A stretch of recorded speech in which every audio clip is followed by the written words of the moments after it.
the other thing, and this is just more like a fun.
Back starting, you were really upset.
So just Sound check. sound check. We're good? Okay, so then just count me down whenever I'm. Oh, we're here. Good evening, everybody. I'm so happy to see everybody here. This is Inquiries number 6. So, for those of you who don't know me or are newer to the church, my name is Kendra Mitchell Foster, and I'm part of the Affirming Ministry team group at Trinity United here. And as part of the affirming process that we went through this past year, and we had our vote in February, we started a series called Inquiries. And this is all about exploring LGBTQ2SIA+ issues, acronyms, language, what it means to be affirming, and another thing that we're really passionate about is sharing queer history. And so that's what we're doing today for Inquiries 6. It's called Love Wins because we have with us Teresa Healy and Wendy Young. And these lovely human beings were part of the court case that helped, or that fought, to legalize same-sex marriage in BC and in Canada. So we want to welcome everybody here in the sanctuary, but also folks who I know are tuning in from all over the place. I know there's somebody from Winnipeg, so we're reaching out there. And the other thing that I want to do just before we get started is to begin with a moment of gratitude. And just let's all find our feet on the floor. And we'll just begin by gratefully and respectfully acknowledging that we are on unceded Lheidli T'enneh territory, and that the Lheidli T'enneh have been the sacred guardians of this land where the two rivers meet since time immemorial, and they continue to be that. and that we are here as uninvited guests on that territory. And as grateful as we are, we still want to walk in that path of right relations and humility and learning, and moving toward reconciliation. So at Trinity United, as part of affirming ministry, it's of course centered on queer, tonight we're centered on queer justice, but affirming ministry is very much about intersectionality. So finding solidarity between all different sorts of people that are interested in dismantling oppression. So welcome, and welcome everybody. So we're just gonna do, one more quick thing before we get started with talking is that we have a new partnership at Trinity with our Pride Week events and with our Camp Spirit that's happening next week. We're partnering with Positive Living North, which is an Indigenous HIV/AIDS organization here in Prince George. They do amazing work. And so there's a couple of cans. One of these is up here, there's one by the front door. If you feel like you want to spread a little bit of love and sunshine, we're collecting donations for them tonight. So that's enough for me, because we're here to hear from Wendy and Teresa. I just wanted to, first of all, say to both of you how exciting this is, that you're here, and how grateful I am that you said yes and that you came. Of course we would. Of course. And so just if you could, Teresa and Wendy, say a few things about who you are, where you come from, you know, where you were born, how you ended up here, and how you found one another. I don't think it's that long a session. Just a summary, a summary. Well, I'm Teresa Healy. Most people call me Tess. I teach at the university in the School of Planning and Sustainability, and I also worked at Northern Health, and I also have a small research company that I get to do fun things with. And I ended up in Prince George completely by accident. I came up for a 1-year contract and just fell in love with the place and stayed. 1 year. That's about like 28 years ago. And I think I was born in a convent in Ireland. My mother was raped, and I was the result of that, and I was kept by the nuns, and they tried to get the children adopted, and I was never adopted.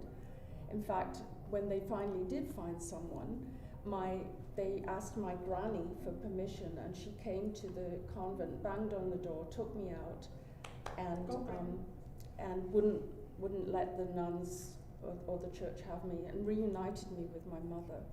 So I grew up in England as an Irish Roman Catholic little girl, and it wasn't a happy childhood. So I ended up running away from home, and I was living on the streets, and I was a hippie. And the thing that probably saved my life was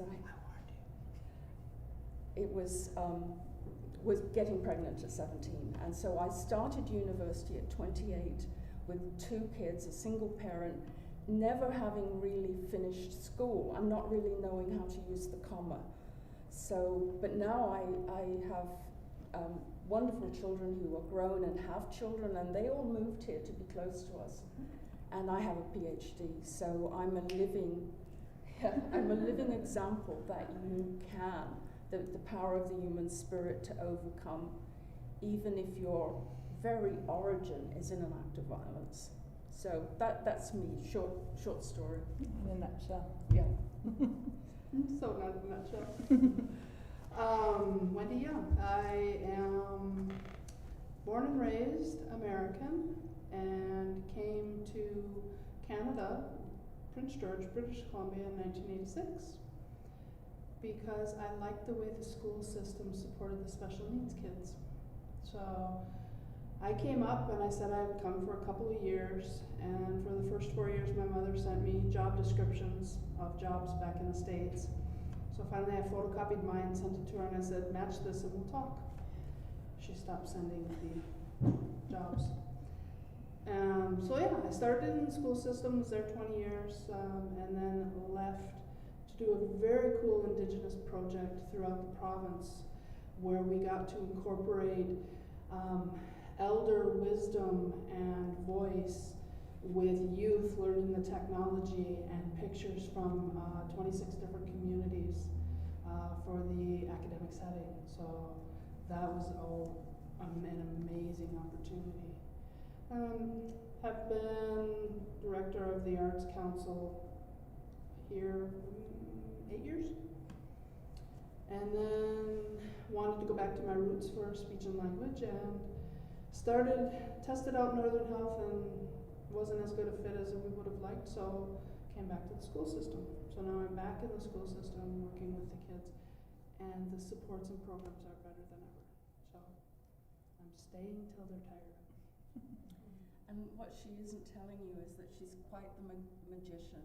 Often the children that everybody else has given up on, Wendy has some kind of magic. Kids and animals. Wow. Dogs that bark at everybody come to her. Nice. Yeah, some kind of magic. I think it's why we do so well in our relationship. Is she's got this. She's a test whisperer. Wow. So you're both here in Prince George and have been for a while. Mhm. How did you meet? I'm not going to believe it. You tell it, you're better at it. We met at a hockey game. Excellent. Yeah. We had a mutual friend, and she kept saying to me, "You have to meet Wendy and Dee," because Wendy was in a relationship. And I was like, sometimes somebody says, "Oh, meet my best friend and you'll get along," and you don't actually, because they're in different pockets, right? Yeah. But so I was not eager to do this, and I put it off, and I was living in a cooperative household, and once a year each member of the household got to pick something they wanted to do, and David wanted to go to a hockey game, so I went to a hockey game. And you had to enjoy it. Yes. You couldn't just go and Yeah, you had to roll go your and eyes. enjoy it and have fun. Yeah. I like that part. It worked. And so anyway, I ran into our friend Laurie, and she said, "Wendy and Dee are here. You have to meet them." And I thought, okay, I'm not sure how many things there are in a hockey game, like 3 or 4 or whatever. But it'd be short. So I said, okay, let's do it. And I didn't. I don't know if maybe even told you this, but when Dirt. yeah. What? I was coming down the stairs, and Wendy was standing in the gap between the seats, right? And all of a sudden, I wasn't in this hockey rink. I was on a hillside, and I could even feel the texture of the shore. It was the most bizarre thing. Anyway, I was at the hockey game.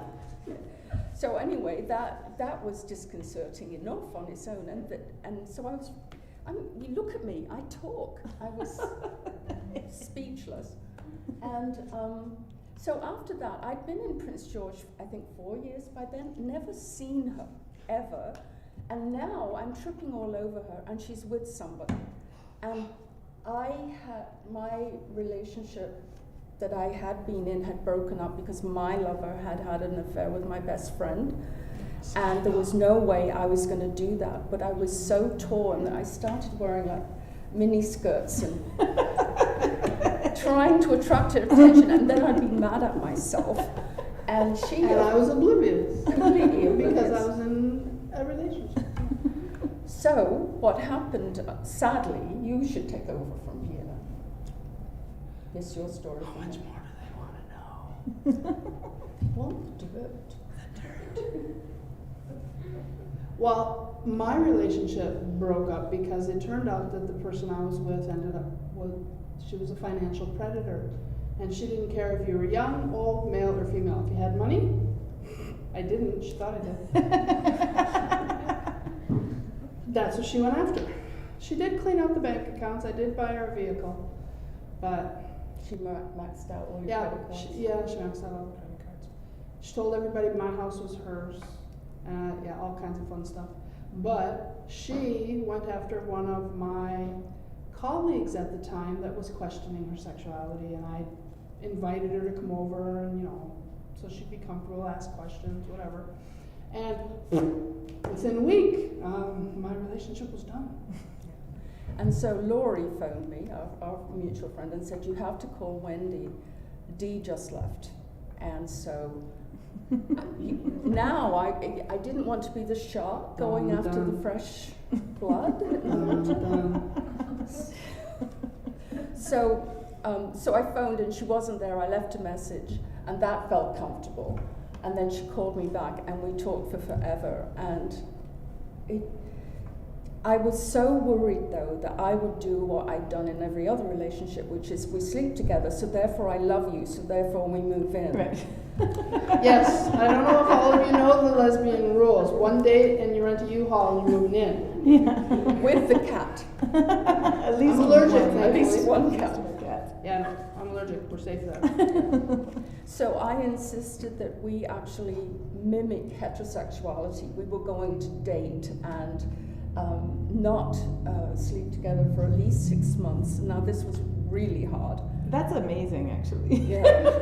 There were crab and lobster dinners bet on us. And right towards the end, I was ready to have a jet flown in from Newfoundland with the live crab and lobster for everybody so we could just cut this out. Yeah, just give up, right? Yeah, but we did. You made it. We made it. Yeah. You made it. That's amazing. Yeah. We went out of town. Didn't come back for like 10 days. I'm a fly fisher. That was the Stalacco trip, wasn't it? Yeah. Aw, Stalacco. Yeah. Yeah. Special place. Beautiful.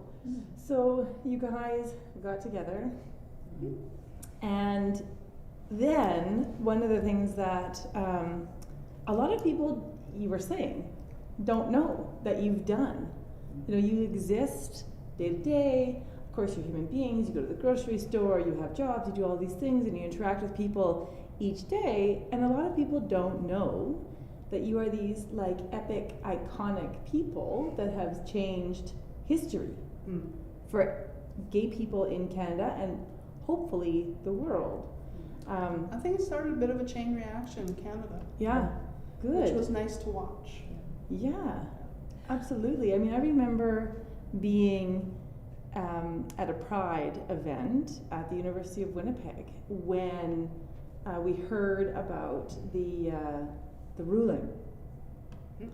And I was in a relationship at the time with someone I'm so grateful I didn't end up with. And she says, it's legal, we should do it just to do it. Someone says that, run! Yeah, run, right? Yeah. But I know at the moment when the legislation came through or the court case was won, there was this wave of ecstatic frenzy that went through the queer community. And it's because of the work and vulnerability of folks like yourselves, because of you. And so There was a wanting bit of to hear that. dissonance in the community though, because not everybody was pro-marriage. Yeah. Right? So that was interesting to come up against, a little bit unexpectedly in a couple of situations. And actually, I think that was harder than, there was opposition. There were religious, evangelical, right-wing people who felt that if you give gay people the right to marry, then the next thing they're going to want to marry their toaster Right. or their dog. Right. So Nice line of logic, hey? It really is. It's a logical next step. Yeah.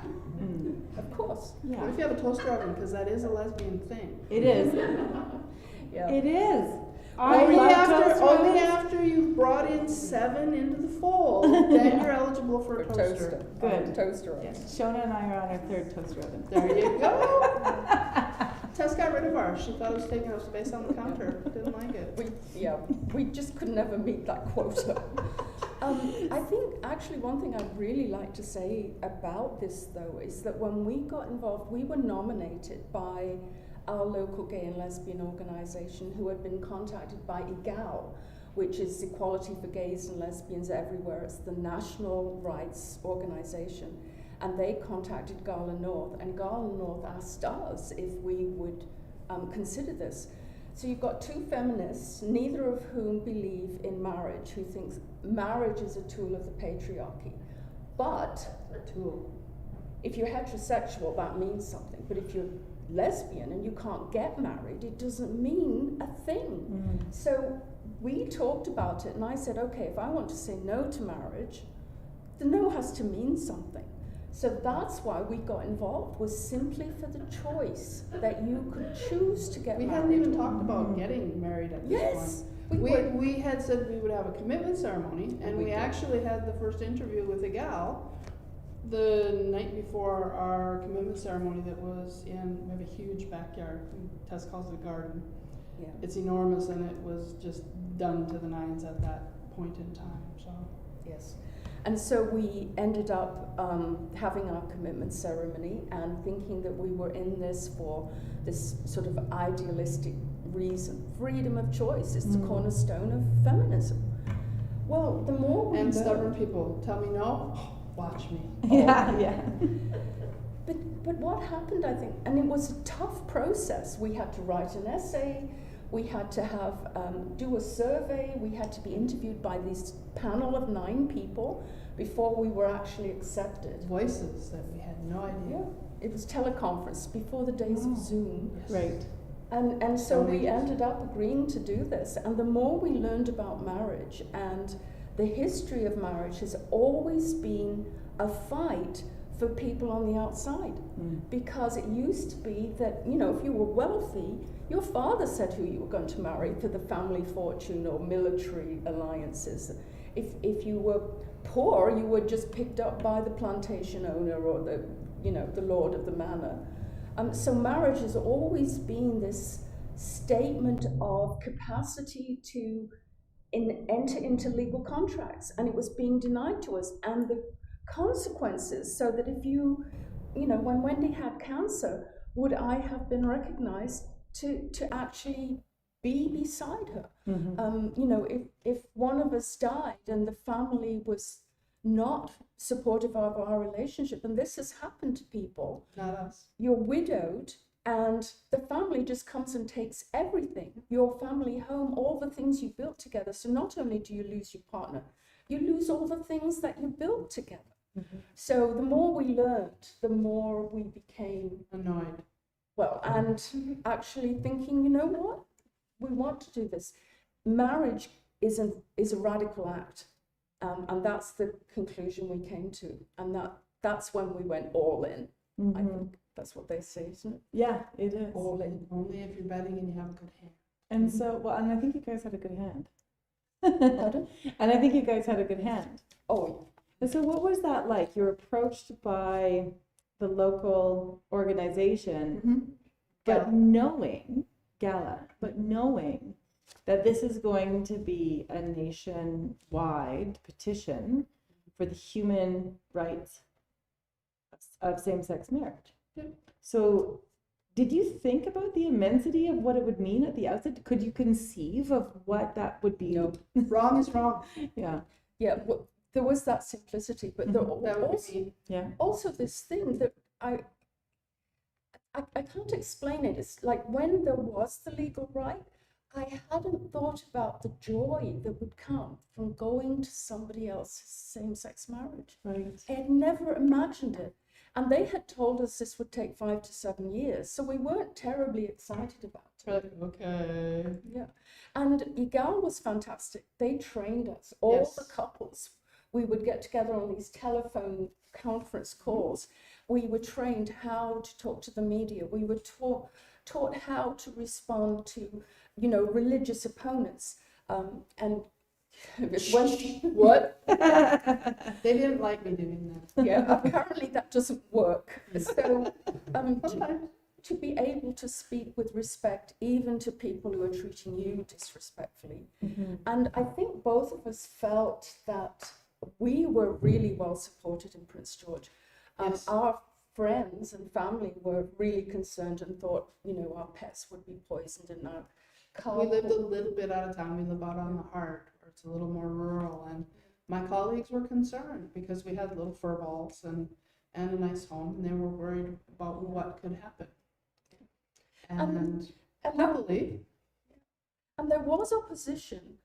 There was a particular woman in the community who was vehemently anti-homosexual and anti a whole bunch of things. Apparently she used to go into the school libraries and take pages out of books. I mean, Oh my goodness. Yes, and Yeah. so Lovely there were person. people like that who would write letters to the editor, and they were painful to read.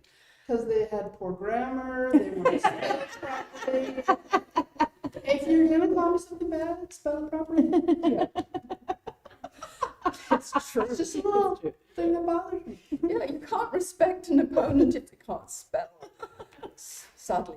But the thing that I think hurt more was when you weren't prepared. So you'd be listening to the radio and it'd be a call-in show, and they're talking about the forestry industry, and all of a sudden a caller would start talking about the same-sex marriage case and how it was going to ruin Canada, and so you weren't prepared.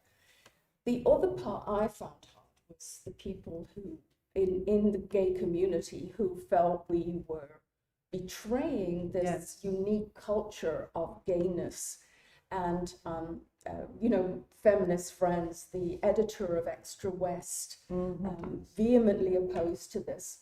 And I remember saying to Wendy, the worst thing I can wish on the editor of Extra West is that he falls in love and wants to get married. And I have to tell you, 3 years after it was legal, guess who got his Did he get married? And we didn't get invited.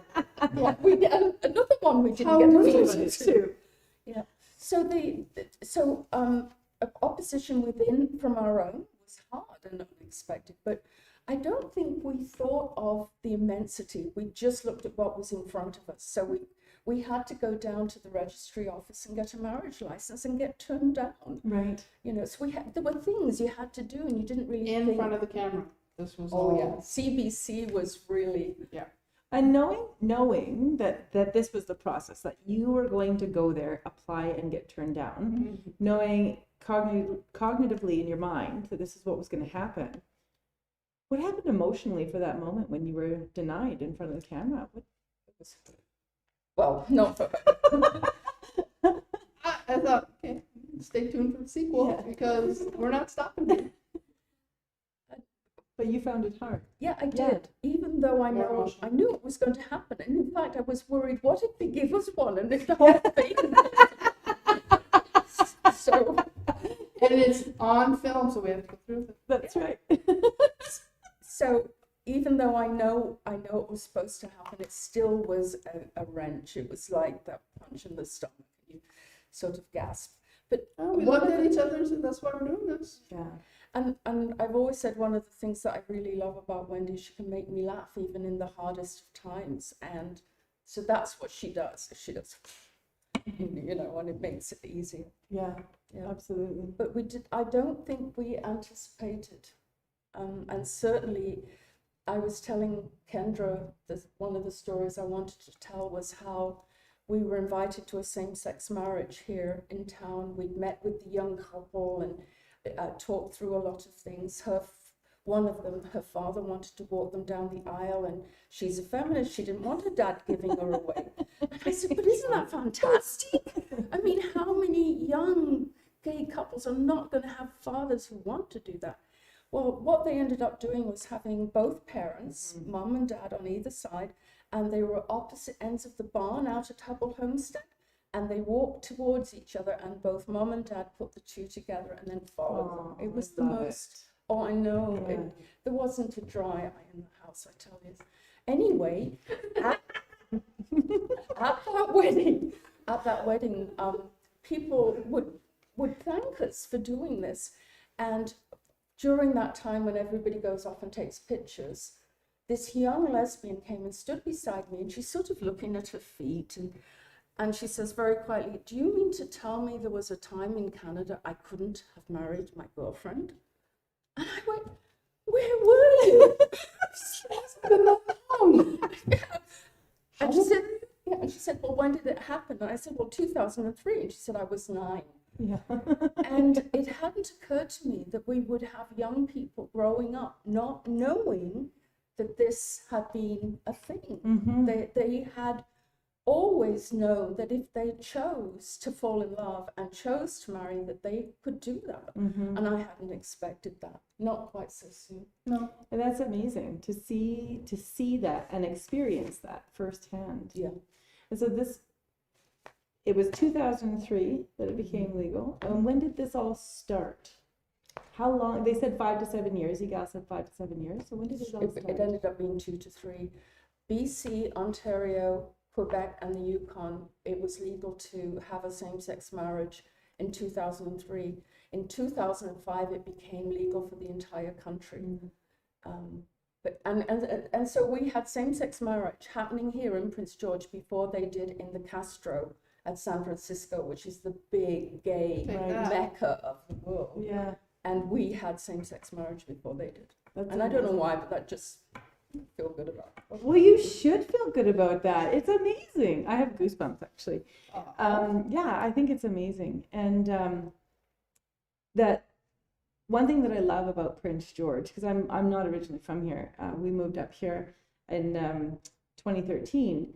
But one thing I love about Prince George is that there are incredible stories of incredible people here, and it's very unassuming. Like, you wouldn't think this is a gay mecca, but really, when Shona and I moved here, we realized that the gay community was huge. All the women were plaid here. Yeah, right? They're wearing hiking boots, all of them. We're going to be safe, right? I have to tell you that mutual friend Lori, she was American as well, and she came up for a job interview and went back to her partner in San Francisco and said, "Oh, the women are lesbians, and they talk about partners, and they all drive trucks and wear boots." So they took the job and came, And there, here they are. And then found out the rest of the story. Yeah. Oh, wait.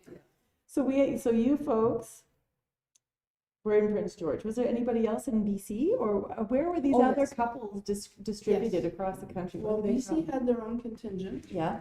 We were the most northern, Mm-hmm. and it was a surreal experience to go down and meet all of the couples that were in the court case. How many in total? in BC we had the BC 6, Right. and then there was another four couples or another 2 couples from Victoria, and so they put our cases together. So the EGAL group, we added in these other 2 couples who were fighting for it as well. Mm-hmm. In Ontario and Quebec only had 1 couple, and I think Toronto had 3, I think 3. and then there was 1 in the Yukon. Mhm. And we were trained, we got to know each other really well. We're still all in good friends, and all of us are actually still together. Amazing. Yeah. Wow. And one of the things that we have a friend who's really strong feminist, and she was opposed to marriage. She's gay. She didn't want to get married. Didn't think any woman should get married, but supported us because she supported us. And I remember her telling me that she was walking her dog the day after the ruling came down, and she said, "I felt different." Mm-hmm. Remember that? Mm-hmm. She felt different. So even though she might never get married because she still didn't believe in it, the win Mm-hmm. changed how she felt, how she moved in the world. And how did that win change the way that the two of you moved in the world? After all the, the feeling, the internal. Yeah. What Well, happened Tess said, with it? "Well, should we get married?" Yeah. And I said, "Oh, no, it doesn't work like that. I want the flowers, I want a band, I want a nice dinner, and I want a ring, and you want bed and eat. Then I'll think about it." And I was being a smart ass. And she went behind the scenes and made that happen. And Gala asked us to teach ballroom classes so people could learn how to do the waltz. Because we actually danced together quite beautifully.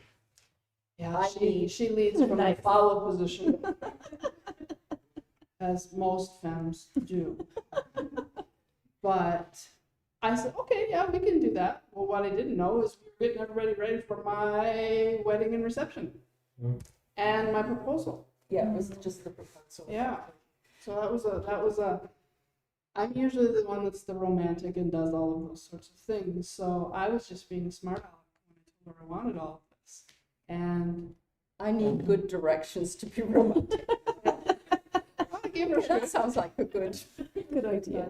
And all of our friends were in on it, and all of our friends just looked like the cat that swallowed the canary. They were so pleased when we had this ball that was actually a proposal. So, The other thing that was quite lovely, though, was when Gala North asked us to be the Pride Marshals. Yes, and that's when we decided that we should be married, and we got married in the park. So we had a commitment ceremony in 2000, right? 2000, 2001.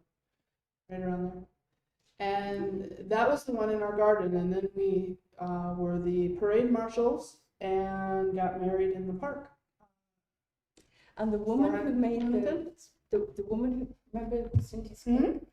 The woman who catered our commitment ceremony, she had designed a cake, and she replicated it for over 200 people, because we had it in the park, and we wanted it. We felt that we owed it back. Cake. Yeah, but we owed this back to the community. Yes. We've done this in public, and everybody had been so supportive. And I was told a story. The woman who gave me away, she had gone to sit on a bench because she was older and needed to rest. And there was a woman sitting beside her who asked her what was going on. And so Jackie told her, Jackie Baldwin, the poet, Jackie told her what was happening. And the woman was quiet for a while and nodded her head. And she turned to Jackie and said, "Don't ask me what I would have done if I'd had this opportunity." Oh, Isn't that wild? Go Yes. find her. I want to hear this. yes. It was a very cool story. We had quite a few moments in that day that are remarkable. Mm-hmm. Many of them were caught on camera, which was nice. So, yeah. And so as a part of your wedding in the park was part of the Pride Parade. There was a lot of people there. And there's pictures, of course, from this. Mm-hmm. And just from talking with you lovely people, I know that, and for the Winnipeggers that are tuning in, I know that this picture is in a very special place in yes. Winnipeg. So do you want to talk a little bit about the Human Rights Museum? Go ahead, Esther. How you ended up in there? Well, actually, this story has a sting in its tail, that the work is never done. You think you've won something, and sometimes you haven't. So we were asked if we would be part of the exhibit on the same-sex marriage case in Canada in this beautiful new Human Rights Museum in Winnipeg. And we were so proud and so happy about that. And then, I don't know if you've been watching the slideshow, but we got an email from the director that there had been these instances of racism and discrimination and homophobia. And what they had been doing was, when schools came into the museum to see the exhibits, they were hiding the same-sex marriage case. It was being put behind curtains. And of all the stuff that we went through in fighting for this right, nothing hurt me as much as that did. Mm-hmm. Winnipeggers, go speak up over there, will you please? And it was because the one place in the world that you would expect to be safe, the Human Rights Museum, and we weren't. Mm-hmm. So that really hurt an awful lot. I think what hurt the most was we found out after. Yeah. Yeah. And so nothing proactive or preventative could have happened because it had already passed. Mm-hmm. And they have worked really hard. They've now developed an entire policy, but at the time it was really, really painful. I wanted to go to Winnipeg. I was told no, it's probably not correct. She likes to run things over with her truck that she doesn't agree with.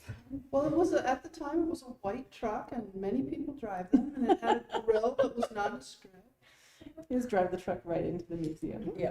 You have Run a somebody. new display. A Wendy Young display. Yes. Keep Wendy the Young truck. original. Yeah. So how many years after 2003, after your wedding, how many years was this that the exhibit in the Human Rights Museum was being... That was just We got June 2020. We got the email, the letter telling us what had happened, and it was an apology. They were apologizing for this. So this is 17 years after you won the case, after queer folks had the right to marry. 17 years in the Human Rights Museum. Yeah. The bullies won for a while. then they straightened it out. Yeah. And the cool thing about it being in the museum, many of our friends would go when they were To see there. it. And so we got pictures of our pictures. I Look love what I found! Look what I found! It was such a nice little surprise from people. And you were saying that there's a lot of support for you here while you were going through the case. There So was. can you just let us know a little bit about what that process was like? So you go, get denied for the marriage license, and what was next for you? You had to do an affidavit. You had to swear to this legal document describing what had happened. So legally now it's an issue and it's legally recorded. So that was the next step. Then we had to write our story to the judge about, you know, who we were and why this was important. And in fact, in the age of Google, you can go and find all of these documents. It's just incredible. You can actually go and read the things that we wrote and the other couples wrote. So right now, this is a BC case. We are, you know, we're going to the provincial court and we actually lose. So we appeal. That's the game, right? And the big thing in our appeal was that Justice Pitfield said, yes, of course this is discrimination, but it's a necessary discrimination to protect heterosexual marriage. Get out the white truck and drive it or something, right? I now drive a different truck. Yeah. So of course we won the appeal. Now meanwhile in Ontario, they won their case, but the other side appealed. So, you know, it's this tennis match back and forth. But we've finally appealed to the BC Supreme Court. They appealed to the Ontario Supreme Court. We both win. And so now it's going to go, because they're appealing, it's going to go to the Supreme Court. Right. And then that is the decision that's going to, you know, there's no more appealing after that. Right. So that was that then, when it's in the Supreme Court, that's the high stakes, right? Yeah. That's the bet. So as this case is being escalated, what's the experience for the two of you at home with, you know, with support, but also resistance at home? What was that like? Oh, I have a favorite story about that. Okay. At the time, I was traveling and doing presentations and facilitations and with technology and software to support special needs. And I was in our airport waiting for my plane, and the woman did this that was the ticket taker, and I'm like, something's wrong. Okay, what? So I went up to check, and she said, "You're Wendy Young," and I said, yes, thinking something had happened with my ticket. She said, "I need to thank you," Oh. and I'm like, "You're welcome." For what? And she told me about her niece, who had seen us in the paper and read it, and then she had been very depressed and none of the family could figure out why. And so the article that she read about us was a catalyst for conversation for her to come out. So that was very cool. And both of us are facilitators, and one of the things you do when you're a facilitator is you try to make sure everybody's having a good experience, right? And so somebody comes up to you at the break and says, "Can I talk to you?" And you get ready, okay, done Brace something yourself. wrong. Yes. Gonna fix it, I'm ready. And every time it was a story about how being visible in northern BC had made a difference to a family.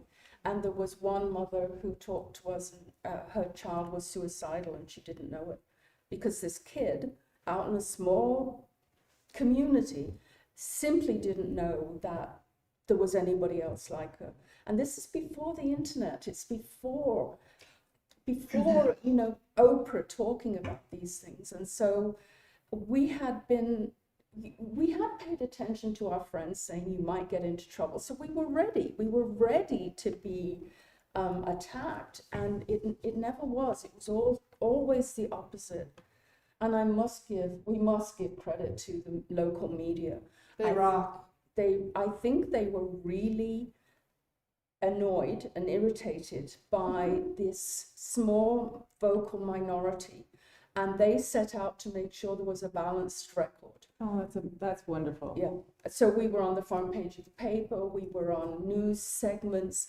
Anytime anything happened in the case, they came to us and got the local take on the case. It was, It was remarkable. yeah. Good. Yes. So let's talk, because we're in a church. Yes. Let's talk about that vocal minority, because we want to, like, as Christian people, but also as Trinity Church, we want to acknowledge the amount of harm that continues to be done, has been done, and continues to be done to the queer community by people in the name of Christianity, in the name of the Christian Church, and in the name of Christ. And so let's talk about this vocal minority and how religion played a role in some of that. Wow. They used religion as a shield, and they didn't have the right information to begin with. Mm-hmm. So for every argument they could bring up, we could counter. But that's not really winning. No. See, the other thing, though, I think that this case really enabled what I would consider a true Christian to rise and to have, for example, Peter Zimmer, who was Reverend of St. Michael and All Angels. He was so supportive. In fact, we asked him to come and bless our commitment ceremony. And He got special dispensation from the church to do that because at that time the church was split and hadn't made a hard, fast decision about what they were going to do. And so he'd gone to his bishop, and the bishop had said, I don't think he used this language, but keep it on the down low. Right. Because they wanted the congregation to have the freedom to explore and come to their own conclusions and not harm that. So for me, it was about, because I told you how my life began. I was very anti-church, very anti-religion. And it was actually the same-sex marriage case where I began to realize that there were differences within the Christian community, just as there were differences within our gay community or the feminist community. Mm-hmm. And I hadn't known that. And that was a really nice gift out of that, was the fact that the religious people who weren't interpreting the Bible, that, I mean, To hit you over the head with Yeah. versus yeah. open it and share it. Yeah. So that was I think that was a really neat outcome that we hadn't expected either. Yeah. And I mean, I was happily not Christian before I met my wife. And she took me to a church that was full of these kinds of Christians. And I thought, well, I didn't know that. Why aren't you trying to save Well, my soul? Yeah. Right in my Yeah. own backyard. My mother, there are 4 children in my family, and 3 of the 4 of us are gay. We don't know what happened to the 4th, but we still accepted her. Included her in all the events. She was the breeder. She had the grandchildren. It was all good. There's more to that chapter, but I digress. My father was a Eucharistic minister. He's standing out in the foyer getting people to sign against same-sex marriage. And I'm like, he did what?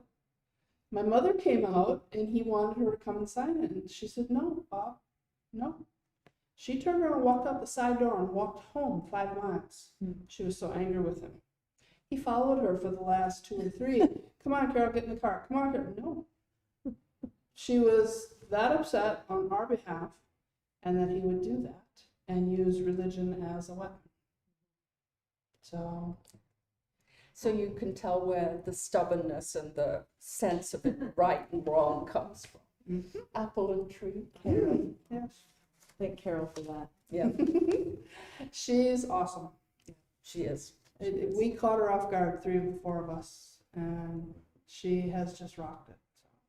She bought the champagne and the cake for our commitment ceremony. She wasn't able to be here in person, but sent up one of my siblings to represent. So yeah, it was awesome. That's wonderful. Yep. And I think you're right in your phrasing of using religion as a weapon. And the things that are just, they're trotted out, really. They're these very predictable responses that are trotted out almost as on rote a lot of times, saying, well, this is this and this is this. And I'm really happy, I'm so very happy to know that there were other people that came with different interpretations of Scripture, with different understandings of God, and different understandings of Christianity in general. and community, right? That's so important. Something you might not know about, but that was an undercurrent to the same-sex marriage case, is because it was heading for the Canadian Supreme Court, the Canadian government established a Royal Commission, which is all parties. So there's members on the commission are appointed. They're from all the different political parties, and they are going to explore the issue of same-sex marriage and come back to the Parliament and tell Parliament what they found out. Well, they began very much opposed to this notion of same-sex marriage. However, as they crossed the country and they had the hearings, the opponents of same-sex marriage were presenting, and they actually convinced the Royal Commission to be in support of same-sex marriage. It was, their arguments and the hatred, the way that they presented contrasted so much to the more academic, the more emotional, the more considerate, sentimental, dramatic. Yeah. But it did get to you. I know that Wendy was traveling a lot, and I don't think I've watched this channel before or since, but the channel that is the government, it's the stuff that the government does, and you can watch it. And so I was watching all of these hearings, and I remember one night listening to this professor from University of Montreal talking about how we needed to be saved from making this terrible mistake that would burn us in hell for eternity. And for some reason, I don't know, I was tired. I thought, he's right. And by the time she phoned, because we always talk, I was like, we can't go through with this. She's like, what are you talking about? A, turn the TV off. B, get some sleep. Yeah, but because you can be weakened, right? And you can start to second guess yourself. Think maybe this is really wrong, and God doesn't intend this, and you are going to burn in hell. Yeah, so it was a. And I think that's oftentimes what people count on when they trot out those the tried and true oppositions to same-sex marriage and same-sex relationships and just queer lives in general, is that they kind of count on people maybe being off balance, maybe doubting themselves enough that they're going to suppress, they're going to conform, they're going to do whatever, right? But it doesn't work, and we all know it doesn't work. And it's instantaneous, and then you come to your senses, and you can have a little bit of sleep. Yeah. Partner told her she was goofy, and you're okay. So I love this quote. These are printouts of of Tessa's slides. First they ignore you, then they laugh at you, then they fight you, and then you win. It's a Gandhi quote. And that, I loved it that you have that on the slide that says we won. And I think that that's really profound in that the winning, of course the winning is profound. But this trajectory of first they ignore you and then all the way to you win. And it reminds me of that story of the woman on the bench. Yes. Don't ask me what I would have done had I had the chance. She was ignored. And then we've come to this place where this young woman at this other wedding says, what? Yeah. That happened? And that's winning. So it's from being ignored to winning, And the thing I love about Gandhi is the nonviolent aspect of it. And that's something that I hear echoed in what you're talking about with the difference between the hate Mhm. from the opponents Mhm. and the consideration, the compassion, the humanity of the people who are proponents. Do you know what they did? They made me actually read the Bible. I am a reformed, recovering Catholic, and I had to go read the Bible because they weren't getting the arguments right. And I'm like, no, actually, Wendy's very particular. oh, I had fun with that. Things are It's right. like, oh, you don't know your Bible. Which version did you read? There you go. But that's important, right? It's important to understand what people are internalizing and how they're creating their worldview and their arguments. How do you understand people that are coming at you with either telling you that you don't exist Mhm. or telling you that you can't exist? Mhm. And the nonviolent way of doing that is growing in understanding and engagement. Yeah. And discussions around the dining room tables Yeah. changed. Mhm. Yeah. The things that I see happening in our local schools now to support our children. Mhm. We got approached, one school had an old school teacher and they weren't quite sure what to do about her to bring her around. I said, oh, I'll talk with her. And actually that was one of the things that we're going to do. But at the same time, Tess knows a publisher friend who does children's storybooks on all kinds of different things. What's it called? The Radical Pelican? No, Rampant Flamingo. Oh, pardon me. There we go. Rampant Yes. flamingo. Flamingo. I thought it was pink flamingo for years, and it wasn't. It's Rampant Flamingo, and they're wonderful children's books. Well, there was a little one questioning her identity, and they weren't quite sure what to do. So we ordered a set of the books and had them delivered to the school. Yeah. And the counselor went and read them in every classroom, Nice. which opened up the conversations, which was really nice. Mhm. And the little one that was questioning her gender came gender fluid, and she's a she now.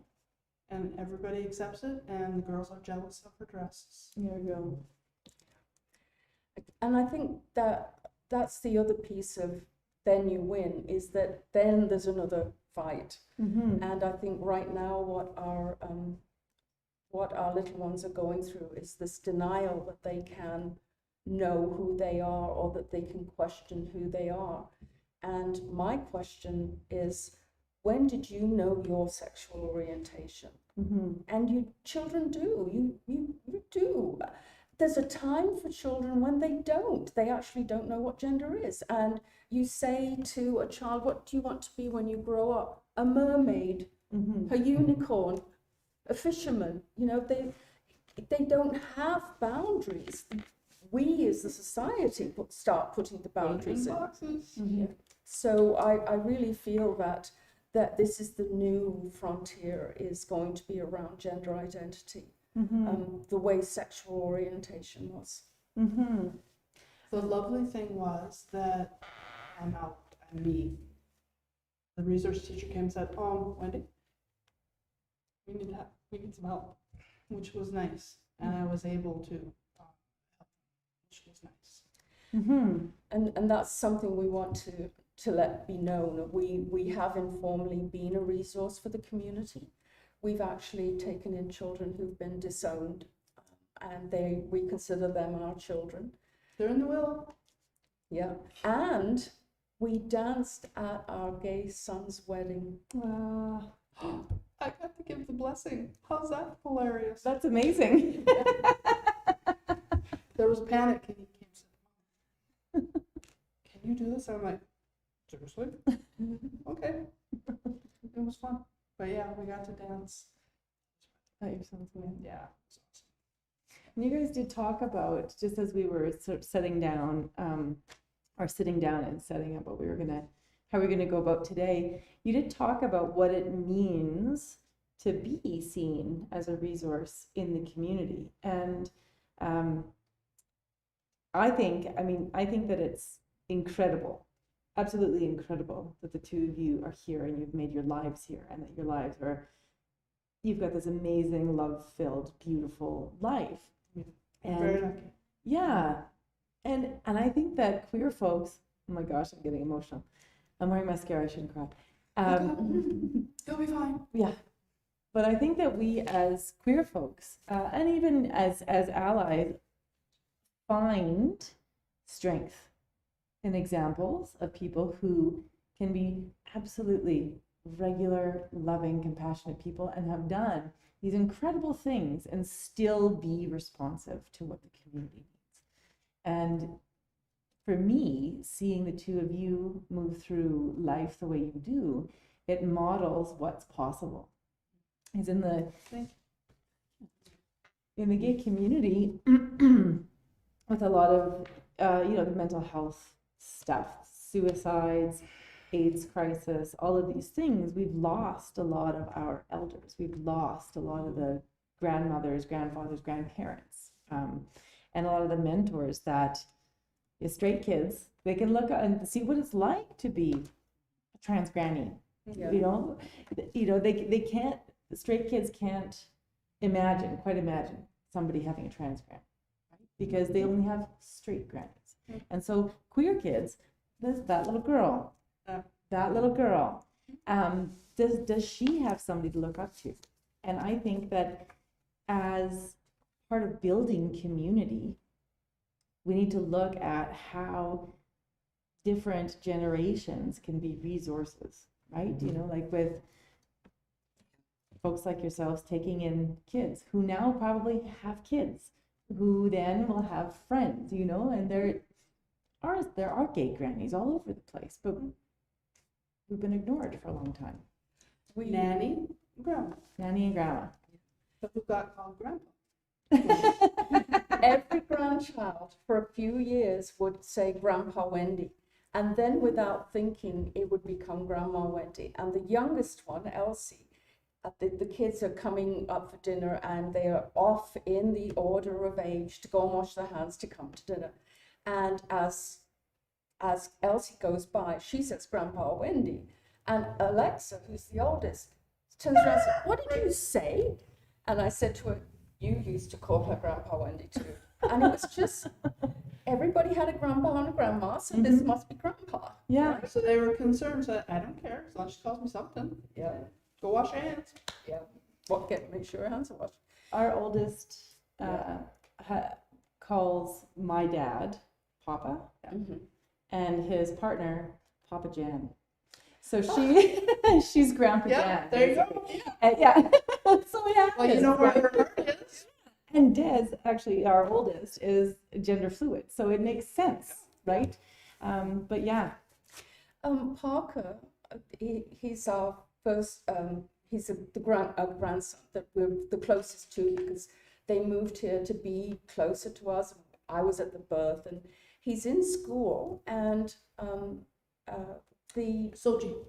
Yes, the SOGI, the education about gender and sexual orientation, comes to do an education in his classroom. And she asked some question, and he says, "My grandmas are famous." And she said, "Why? Or how are your grandmothers famous?" And he said, "Well, they won this." He doesn't care about the other couples. They won the court case so they could get married. And of course she says, "I think I know your grandmas." And he is just so thrilled. That proves we're famous. I've got street cred. And actually, Elsie, the littlest, she has a friend who's been questioning gender, and she wants to be supportive. So every grandchild till they turn 12 gets to have Grandma Wendy make whatever cake they want. And she's made some of these. When they challenge me. Oh yeah, they really go for it. But this year she wants to do rainbow theme because she wants to support her friend. So it's little pieces where you're just living your life, and it's like the ripples in a pond. They just spread out. I don't know if you know, Elsie, I'm a warm glass artist as well, and every year for Pride, I make a Pride piece and I sell it at cost, so anybody who wants one can afford one. And I've had several come and rake the yard if they didn't have money, so they could have a pendant. And bless their hearts, every one of them when I made that deal with showed up, and we live off the bus route, so give them full marks. I was so impressed with that. But, Elsie, Grandma Wendy, you're making pride jewelry this year? Yes, sweetie, why? Well, my birthday's in August. So I think I have to find out how many are coming to the party and make sure they all have a pride something. Oh, that's beautiful. It is. Yeah. So we have three, we call them the pods. And so we've got a total of 5 grandchildren. And it's been really interesting because I've been concerned because before the same-sex marriage case, remember Denise's daughter? A friend of ours, she's a lesbian couple, her daughter is going to high school and is being threatened by a guy who's going to bring the gun from his dad's house. And here are ours, and I'm watching what's happening to them as they're getting older, and it's that danger seems to be less. So More acceptance, more education.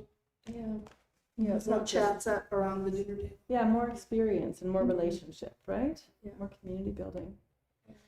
I just wanted to go back to what you were saying with that you're never quite done. And there's always something else.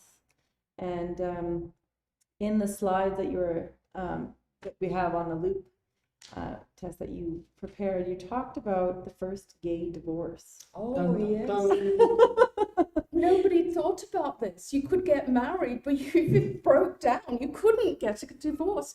A couple actually Oh, it's got worked in the real. married for the purpose of getting divorced to actually establish gay divorce. It was, Wow. it was like really startling. It's They like, got married to make it legal so that people could get a divorce. Yeah. Wow. I didn't realize that was part of their story. Yes. My I don't do goodness. anything this week. Let's get married so we can get divorced. Yeah, and they were also the story. They were a BC couple as well. Yes. Yeah, and were they also women? Yes. Yeah, amazing. It is interesting. There's not as many gay male marriages as there are lesbian marriages. And there's a lot of reasons for that. The gay male culture is very, very radical, very strong. But as one couple that did get married were talking to me and saying, how much of that is because you didn't have the choice? You know, there was no way 2 men could get married, so we're going to have this radical lifestyle. Plan B. And I do have to say that this is privilege. If you are poor, if you are Indigenous or a person of color, your experiences with being gay and lesbian are not vastly improved by having the right to same-sex marriage. And so it is a privilege. I think that we had to fight for it, we had to get it because it's a range of options, it's a range of other rights that are attached to it. But I do recognize that for some members of our community, it hasn't been the blessing that, you know, universally we would like to think that it was. Does that make sense? It does, and I think it goes back to what we were talking about at the beginning with the intersectionality piece of this, and that gay rights are human rights, and human rights include things Yes. like racism, like especially in Canada, anti-Indigenous racism, like sexism, ageism, ableism, all of these things. And so as I, you know, during Pride Week, one of the things I really love to reflect on is in this idea of matrix thinking, where do we in Prince George sit in terms of privilege and in terms of disadvantage, right? In terms of privilege and in terms of prejudice, and how vastly different the experiences in the queer community are, even between folks that, like, I often get, well, you don't look gay, you know, folks like I'm me, not following the dress code again. right? I know they're going to take my car away. Toaster oven, please. Toaster oven. But, you know, the way that we appear, you know, people who are cisgendered versus people who are transgendered versus people who are non-binary versus people, you know, all of these differences within our community, including race, culture, ethnicity, sex, all of these things, ability, makes this win more or less significant, and also depending on the time of life, right? Yes. Yeah, Guess there's some.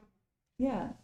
But I did want to go circle back to one point that you made earlier about having the opposition from within the gay community and having those elements of gay culture threatened. And what were those elements? I mean, I think that one of the parts of inquiries that we're trying to do is help folks who don't understand gay culture, gay experience, gay history, gay including, of course, all of our trans siblings.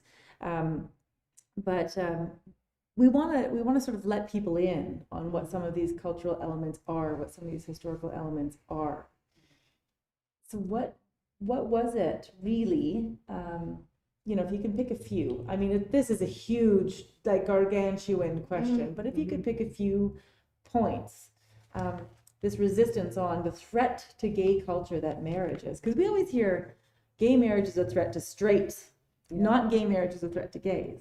Yeah. It's really interesting. Somebody did their PhD on this, and it's called White Wedding. Nice.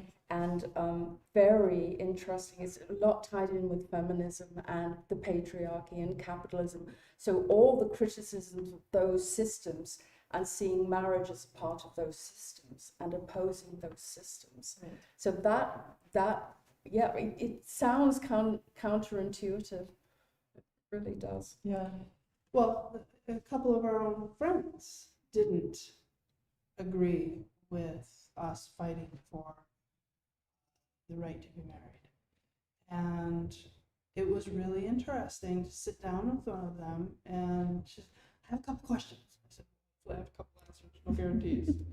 And she said, I want to support you. I said, cool. She said, but I don't agree with it. And I said, well, we can agree to disagree. I'm fine with that. And she said, okay, but I want to be supportive, like in the community about it. And I said, well, then be supportive. If you don't agree with it, look at it as it's another option that has never been afforded to us, and choose your options. Mm-hmm. She said, okay, I can do that. Mm-hmm. And it was interesting because she's very much a feminist, very strong, very articulate. She couldn't wrap her head around this one. And when I said it's okay to disagree, she kind of went, really? Mm-hmm. Wendy cuts to the chase. It's like, I will talk with you for hours. Let's just disagree. That's okay. And it is okay to disagree, right? Yeah, absolutely. And I think it is important to acknowledge, I think especially when having these conversations in institutions like churches, where a lot of people are like, well, we're affirming, we're welcoming, come on in. And there's lots of gay folks that are like, no, I'm good. Like, Thanks. I'm not going to be a part of this institution. I'm not drinking your Kool-Aid. Yeah, and partially, I think there's an experience of individual affinity. You know, if some folks just don't want to be religious, some folks aren't even really all that spiritual. But there is a cultural element to say that if I'm gay, if I'm a gay person, if I'm a trans person, then I have to stand against these institutions that denied me humanity and dignity for history. You know, I was born in 1980. I wasn't around during the Stonewall riots, but when I was, you know, militantly lesbian at the University of Winnipeg, was thinking, like, I don't want to be part of institutions that denied the people in the 60s. In the 20s, you know, hundreds of years ago. I don't want to be part of those institutions. And by having queer relationships and by going to gay parties and gay bars and pride, I was standing against all of that.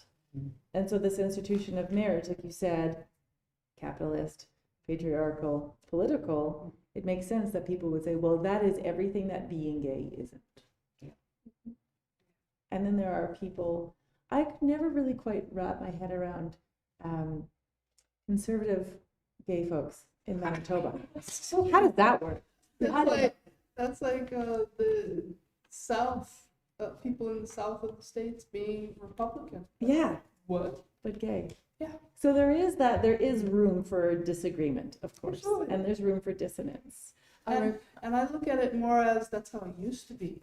Mm-hmm. We're changing it. We're changing form. We're changing the shape. We're changing the boundaries and parameters. To have gates in the boundaries at least, so you can come and go. Yeah. I remember being at a house party. So when you first come out, you're like, everything is gay, everything's rainbow. The supermarket checkout person asks you how you're doing. I'm gay. Yeah. Got my I card. want to make something of it. Yeah. So, but I remember being at a house party and it was just jam-packed, and I'm in the line for the washroom, and there's a lesbian, I don't know her very well, she's standing in front of me, and Margaret Thatcher has just been elected. And she said, "Aren't you happy that Margaret Thatcher got elected?" And I'm thinking, no, I'm not. Why this? It never occurred to me that somebody who was gay could actually subscribe to any conservative ideology whatsoever. Mm-hmm.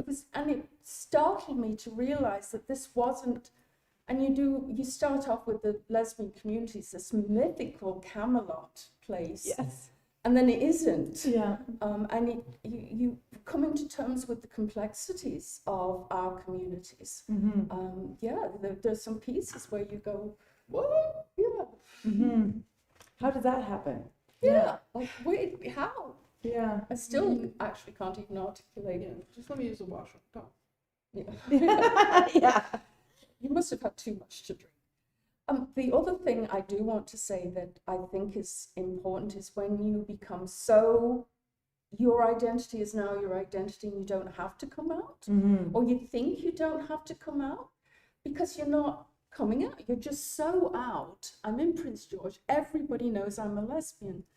I'm teaching actually this week the Gender Outlaws class. I first taught it in 1999, and it's a 3-hour block. It's a night class, and I go to the first class and I make everybody sit in a circle because that's how I teach my classes.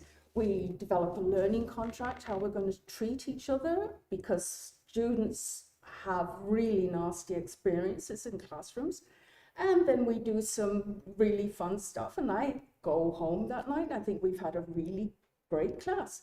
Then about 3 weeks later, in a lecture, I say something about my own being a lesbian. And I can tell all of a sudden that the students have just gone rigid. Shields up. Yeah, and you can tell, you know, as a student, your profs will read you. And so, what the hell have I said? And I said, so what's wrong? And one of the students said, so you're a lesbian? And I said, am I not? I was like, somebody revoked my membership? What happened? And it turned out that before I arrived in the class that first night, they'd had a big fight. There were some young, feisty, gay community students who were students in the class, and, you know, should be a lesbian teaching this class. And then so I arrive and I teach the class, and then of course everybody likes me by the end of the class, and nobody cares anymore. But then I come out of as a lesbian, so now it's complicated, the whole conversation again. I love it. Yeah, Yeah. I actually said I don't have to be a medieval knight to teach medieval history. Mm-hmm. And there is something special when you have somebody teaching a subject like this where lived experience matters. Absolutely. And there are some things that will supersede that. Yeah. And so anyway, it made it much more complicated. and that's when I began to realize that coming out, you think it's this thing you do once, and it isn't. It's something you do frequently. And there are going to be times when you don't come out because you don't feel safe. And you know in milliseconds. I'm sitting on in an airplane having a lovely conversation with somebody, and they say, what does your husband do? Now, do I come back with, well, my partner's a speech and language pathologist, really works wonderful magic with children? Or do I say, Wendy, my wife, is a speech and language pathologist. I know when it's safe, and if it isn't safe, I'm not going to do it. And I, for a long time, I felt like I had to, that, you know, you have to be visible, you have to stand up because people aren't going to start accepting gay people until they know some. But there are times when you have to pay attention to your gut. Mm-hmm. Absolutely. Not all of us. Wendy, of course. And we have different guts, right? Yeah. Like, my gut says One way or yes, another. your gut says no, your gut says Yeah. Yep, absolutely. And that's how I move in the world. Yeah. And that's not how Tess moves. and that's the gift, Mhm. right? The gift of marriage, of course, but also the gift of community that we all have different ways of being. Mhm. And it's all okay. Mm-hmm. Yeah. So just I'm looking at the time and I'm wondering if anybody would like to ask any questions. Or if they want to, yeah, Beth, there's a mic in the middle there. If you want to go up to the mic, Bob's just going to turn it on. And adjust it. 'Cause Yeah. Yeah. Basic question. Basic question. How long, what was the timeline between when you filed the first affidavit and you won the Supreme Court decision? 2.5 years. Oh. 2.5 years. So it was filed in 2000, right? And won 2001. 2001. And then we won, and that was early 2001. And then we won, I think it was August 2000. August. It surprised us because they had told us that we were in for the long haul and this was kind of a medium. It was, and I do have to say that for some of the couples, like Wendy and I were pretty sure that we were not going to win. We were in for the long haul. And when we lost that first round and we came together, some of the other couples were devastated because they had hope, right? And, you know, I'm Irish. We've been fighting for hundreds of years and you just fight, you blow things up. And so I'm quite okay that we've lost. We're just going to do the next round. Yeah. But they were, Yeah, they were. I was surprised at the reaction Yeah. because I expected we expect. longer. I actually have a follow-up. I guess it's a legal question, being heterosexual.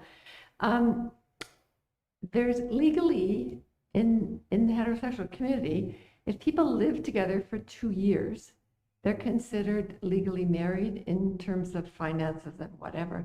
So I'm curious if you're aware if that's happened in the gay and lesbian community. Common law relationships, yes. Yeah, common law relationships were very common, but that equality of legality to your relationship, when we were fighting the same-sex marriage, that didn't exist. It was only for the heterosexual community. And there was an argument that said, well, you can, we've changed the law, now you can do this. And the title of the PowerPoint is nothing more, nothing less, because we called that marriage light. Mm-hmm. And all I want is the same choices that anybody else has. Nothing more, nothing less. Mm-hmm.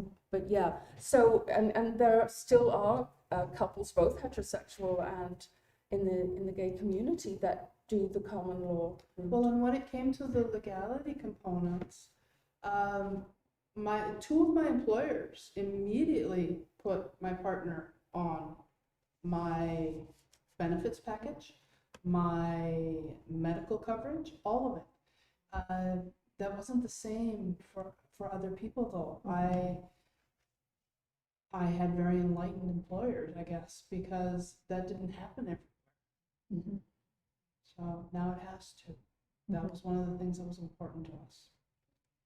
And I do think there's something about the win that when Wendy was diagnosed with cancer, and it was an incredibly scary time for all of us. And I remember thinking, I can't imagine doing this without having that legal status. At least I didn't have to worry about that part. And every person in the hospital there, the respect we were treated with, Top drawer. mm-hmm. And of course, Wendy makes everybody laugh. Like, all the kids have come over and they're all terrified and crying and carrying on. And you said something like, look, we don't even know what's on the table. It'd be the other way. Wow. It's a gift. Yeah. Yeah. Any other questions? Honestly, ask us anything. I do this in my class, and I have this anonymous The audience is thing. like, no. Ask me anything. Ask me anything. Yeah. Yeah. I mean, this is a golden opportunity. And if you go home and you think of something and you want to ask, our contact information is in the slides. Mhm. So, And you can always, you can always pass messages on through affirming at Trinity PG. yeah, because it's hard to get up in front of the mic sometimes. And if anybody at home actually too, in Winnipeg, chat if they want to chat a question, then that's good. But yeah, come on up, Fleming. Yeah.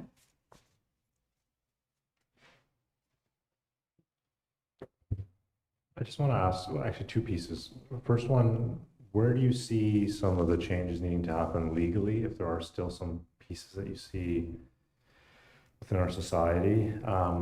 And the second piece is, how can churches continue to be supportive? Like, what does that affirming look like for Thank you churches, for and that how does question. that? Yeah. That's nice to hear. Yeah. Once the legality component, going forward, my concerns are with our gender fluid kids, is what I'm concerned about right now, because I'm back in the school system. They are working to change all the forms, thank goodness, because it was he, she, no other option. We have different parenting permutations as well. Those aren't acknowledged in the forms. So I guess if there's any forms or paperwork that you could have a look at, so that's not the first hurdle that somebody has to get over, it's already been taken care of. We did a research project with gay youth, this is some years ago now, and what they told us is they can tell within milliseconds whether this is a safe place. You can have up as many rainbows as you want, but within a few sentences, they know if you're a safe person or not. So being so careful, a young girl student comes in and says, I've got trouble with my relationship, and your response is, so what's happening with your boyfriend? That shut it down right there. And those pieces that are so ingrained and embedded that we don't know we're saying them, they're so much a part of who we are. Those are the things that I know affirming, you think there's going to be big things, but often it's these little The things. little important details. Like, come on, you guys, let's go. Wait a minute. I just gendered everybody. People, let's go. Everyone. Class, let's get with the program. The more generic kinds of terms until you know. Yeah, you learn with everything you learn. And if you don't know, you ask, why I appreciated the question. The other thing I'd like to say is that one of the couples had been together 20 odd years when they began this, and one of them, her family would have nothing to do with them, and she was heartbroken. When we won the case, her family came around and they were at the wedding, and they got a tandem bicycle for the two of them to, because the Canadian state said this was okay, they were willing to do it. And they were willing to even, and they're very religious, it gave them the permission they needed to be able to do that. One of the other couples, Bob and Lloyd, are Christians. They are the most amazing couple, and they've been together for forever, and they've been very active within the church. And for them, this was a really important fight to show that Christians accepted, because they were in a church that accepted them. So yeah, the religion really is an undercurrent in this that sometimes was wavy and stormy, but a lot of times was really a source of support. So focusing on those everyday acts of affirming, everyday acts of support And awareness, and awareness. paying attention. And speaking up. I mean, that's the other thing, is sometimes you do get tired of having to be the one speaking. I mean, I think Wendy and I are quite lucky that both of us are quite feisty, but sometimes you get tired of doing the public service announcement and you wish that somebody else would actually speak up. So the fact that the church is becoming affirming is hugely important, that it's a public statement as well as those everyday things. And I do have a little story of this time. Yes, please. I'm a scrapbooker. I'm not very good. I'm terrible with Wait, colours. no, I'm going to stop you. I've seen her scrapbook. She is good. No, She's very good. not compared to. But she's an everything on the Christmas tree kind of scrapbook. So now you have some frame. So I have met a scrapbooker who teaches, and so I'm taking classes with her, and she doesn't treat me any differently. Like when she looks at my photographs and it's us dancing, there's no, you can't, not a sentence, not a scintilla of, Not a body language Yeah, change nothing. or anything. and No she gives me, intonation, no inflection difference. yeah, she treats me like everybody else, and and she rescues my pages. So I'm at a workshop, and everybody knows in the workshop that I'm gay. And I go to this once a month, and I really love it. But there's a new woman who has just joined, and Pride is coming up, and she starts to talk about Pride. And she starts to say things like, I don't know why they have to have a special day. You know, we don't have a special day. And I can feel everybody looking at me. Yeah. And I think, okay, I don't want to, I'm not going to launch into a rant. So I said, well, I think sometimes it looks like straight people have 365 special days and an extra one in the leap year. But then she isn't. Undaunted. Yes. She continues, and it's getting worse. And I can tell that people don't know whether to say anything or not. And I get to the point where I can't not say something. And so I start to say something about the fact that if you are a lesbian or a gay man or a trans person, you are not safe. If I go to hire a plumber, I do not know when he comes to my house if he is going to be a homicidal maniac who hates gays. We can't. And messes up your plumbing. Yeah, on purpose. So you don't know, right? You have all of these hesitancies in your life. And I actually started to cry because I'm thinking I'm never going to be able to come back because this is no longer a safe place. Every other woman started to talk. And the woman who runs, these are all Christian ladies. The woman who runs it's actually a pastor at a different church. And she says, I was thinking of bringing the kids to Pride this year. When is it again? And the conversation becomes this gathering of care and protection. And this woman is like completely startled because I think she expected that everybody would agree with her. And yeah, it was... And that to me, again, was another example of the Christian who protects, who doesn't harm. And that was a hard thing to go through, but the gift I got from it was that those women and I are really close. Like we do scrapbooking on Zoom now. Yeah. I But that's scrapbook how- as well. I'm the backup. You're the backup scrapbooker. But that is the way to be an active ally, Yes. right? Not just wearing these lovely pins, Yes. but standing up and having those conversations and providing that safe space. And we're just But don't underestimate the power of the of pins. these, Yes, yeah. I remember we were working with physicians about them wanting to demonstrate that they're safe. And one of the physicians came up with the idea of the stethoscope has this nice round space. I'm putting a decal there, Yeah. that One of them wanted me to do glass ones. Yeah, that's right. We were going to do glass ones. And that is, people will see that. And the fact that your doctor has this hanging around their neck is, It's a big deal. and it's a code that would be decoded. Absolutely. So I just want to ask if Oh, yeah. we're right around 8, but if there is burning desire ask another question, we'll make time for it. Yeah, Hen.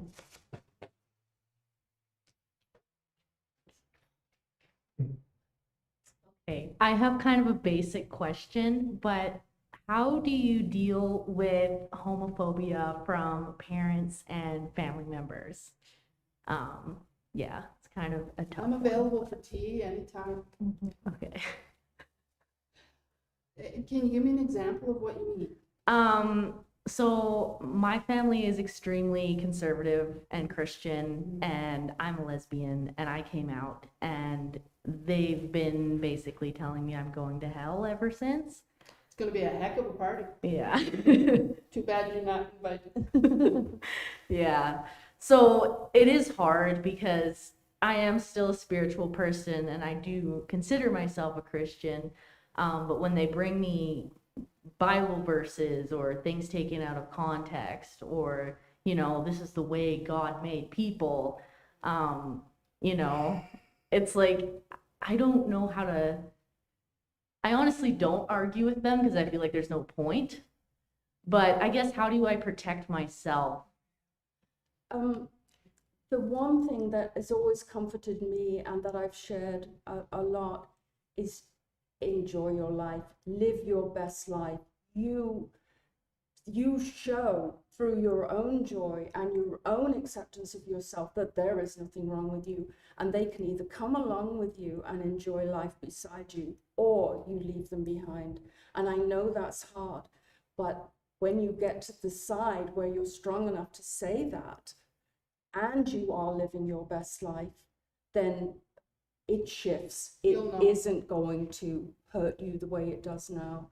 And I urge everybody who is gay or lesbian or trans, live your best life, because in some countries, they will murder you for this. And so we have to live in a way that shows we are human and we're full and we bring gifts just like anybody else. So I hope that. Off the Oh, sorry. I can give you an example. I told you about my father and my mother, right? I wasn't the first sibling to come out. The third child was. I'm the oldest. And my father called me in Canada to tell me how indignant he was about this, and he only had 3 goddamn children. And I said, oh, wait, whoa, back up the bus, Bubba. You have 4 children, or by the time I get done making 2 phone calls, you're not going to have any children. So think about that. How many children do you have, Dad? 3. Click. 4 phone calls. 5th phone call, he had 4 children. And I called the other 2 siblings, not the one who was under fire. She had enough on her plate. Called the other 2. One was the straight girl. She read him the riot act too. You have 4 children. My brother called. He wasn't out yet. He was in the U.S. military. Long story. He called and read him the riot act. So when I called the next day and I said, so I'm booking my ticket, maybe, to come home.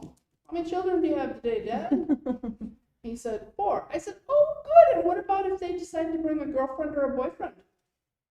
He said, well, I said, careful. Wendy is a really strong individual, and many of us will never be able to do this. But I'm telling you this because not only was it the gay children that called him on the carpet for his inappropriate behavior, and that's what we called it. So did Trudy, my sister, was the straight one. So we banded together. And yes, we brought all kinds of different girlfriends and boyfriends just to rock his world, because he's a Bubba from Hayfield, USA. And so my partner had a black partner, and Brought she her was home. welcome. She was a sheriff. Yes. I said, wear your uniform, bring the gun. But just to add, when Wendy took me home to meet her family, This same dad. same father, and we go out to the Friday night fish fry, which apparently is a big thing. Big And it's girl in a the square table, and I'm sitting across from him, and Wendy's here, and her mum is here. And all of a sudden he goes, I've just figured something out. And the three of us go, what? We all breathe and we lean back. Yeah. And he said, I think that, Wendy, you are going to have to share me with Tess, and I can be her father too. Because, you know, I ran away from sexual abuse, so I had no father as far as I was. She burst into tears. Yeah. My mother slaps my father. For making me And I'm cry. like, no, wait, it's a good cry. Wait, it'll be okay. When she can talk, she will tell you. It's okay. So there is hope, even Yeah. for the bubbas. Thank you. Sure you will. So we'll just wrap up. Thanks for the questions and the involvement. But there is one story that I want you to tell before we close about who was the first person to get the marriage license at City Hall. After you went, I don't disclose the name, but just tell the Late story. school in town. Yeah. CBC asked us to go down. They had been with us when we got turned down. They wanted to be with us when we We're able to get the license. So we go down, and the Bright and reporter, shiny, Yeah. early in the morning. the reporter says to the woman behind the counter, "How does it feel to be issuing the first marriage license in northern BC?" And she says, "It's not the first license, Even it's in the Prince second." Yep.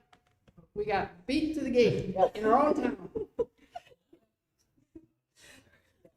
It was really fun. And I was like, who? And then they can't release that information, right? And I'm like, who would have done that? They called and thanked us later that afternoon. So then I'm like, I didn't even get to be indignant. They thanked us. You're welcome. What do you say? So yeah. I think this is so hilarious.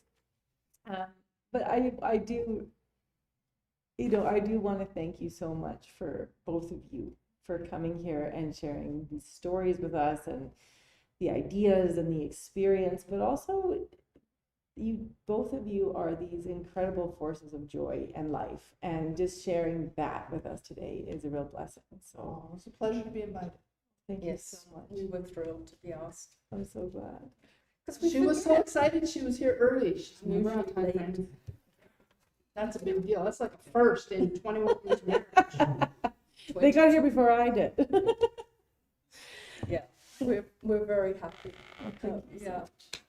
And we're going to be putting this up on the affirming section on our webpage. So if you want to watch this again, please feel free to do that. And then just before we sign off, I just want to say again about these beautiful little cans for Positive Living North, if you want to support them. And tomorrow night for Pride Week, we're going to be doing another Queer Pride Labyrinth in the back lot. We have a beautiful new rainbow labyrinth in the back lot, and there's going to be candy and water and all of that. And then on Saturday, Our Savior's Lutheran as well as Trinity United were stops on the Rainbow Car Cruise. So make sure you come by because there's candy at both places. There's Our Savior's has stickers. They have a beautiful rainbow heart, and they're creating a new mural. You can have your handprint on a tile on this mural. So go and find that on Saturday. And then Sunday we're having our first in-person queer worship. So yes, you can sing, and it's for everybody, allies included. So maybe we'll see you here on Sunday night. Well, I think that's it. Unless there's something you want to close with, I think we can. I thank you for being here. We didn't do this alone, and I'm so glad you came to be here with us. Yes. This is me being quiet for a change. Thank you guys so much. You're welcome. Thank you. Let's give them all.